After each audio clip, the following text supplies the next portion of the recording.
Previous షాట్లో మీ అందరికీ చెప్పాను కదా, పొట్టుబడి నుండి రిటర్న్ అయ్యే దారిలో నేచురల్ హనీ కొందామని. ఆ నేచురల్ హనీ మేకింగ్ లోపల చెట్ల మధ్యలో ఎలా ఉంటుందో చూద్దాం రండి. Hello everyone, MCA lucky blogs కి స్వాగతం సుస్వాగతం. ఇక్కడ హనీ మేకింగ్ ఈ పామెల్ ట్రీస్ మధ్యలో సెటప్ చేశారు. ఇక్కడ నుండి ఒక 4-5 కిలోమీటర్స్ దూరంలో ఫ్లవర్స్ గార్డెన్స్ ఉన్నాయని బాబాయ్ గారు చెప్పారు. ఇక్కడ ఏర్పాటు చేసిన ఈ బాక్సులలో ఉండే తేనెటీగలు పూల చెట్లు ఉండే చోటుకు వెళ్లి అక్కడ ఉండే పూలను నెక్టర్ ని తీసుకొని అందులో ఉన్న లిక్విడ్ ని మింగేస్తాయి. ఇలా తేనెటీగ పొట్ట లోపలికి వెళ్లిన లిక్విడ్ కొన్ని రియాక్షన్స్ జరగడం వల్ల స్వీట్నెస్ గా మారిపోద్ది. ఇలా తేనెటీగ ఇంకో తేనెటీగ వామిట్ చేస్తాయి.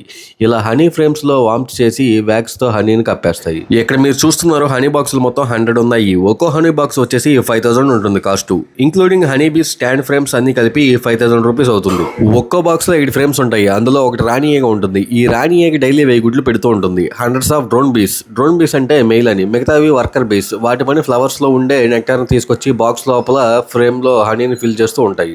ఇలా బాక్స్ లో ఉన్న ఫ్రేమ్స్ అన్ని కంప్లీట్ గా ఫిల్ అవ్వడానికి 20 to 40 days పడుతుంది. ఒక్కో బాక్స్ నుండి 7 నుంచి 10 kgs హనీ అయితే ప్రొడ్యూస్ అవుతుంది. అరొక సైడ్ ఈ హనీ బీస్ ఫార్మింగ్ ఎక్కువ జరుగుతూ ఉంటుంది. ఇంకా హనీ బాటిల్స్ కొనుక్కొని మేమైతే ఇంటికి రిటర్న్ జర్నీ స్టార్ట్ అయ్యాం. బాయ్ ఫ్రెండ్స్, మళ్ళీ కలుద్దాం. సబ్స్క్రైబ్ చేసుకోవడం మాత్రం మర్చిపోకండి. Take care.